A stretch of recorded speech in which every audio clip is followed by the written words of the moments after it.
பண்ண போறது இல்ல, அப்படியே வணக்க போறோம். நல்லா கடுகு போட்டாச்சு, வர மிளகா, கருவேப்பிலை போடுறோம்.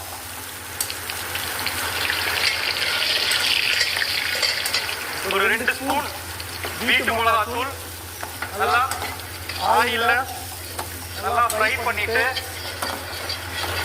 அப்படியே இந்த கத்திரிக்காய் உருளைக்கிழங்க இதில் சேர்த்த போறோம்.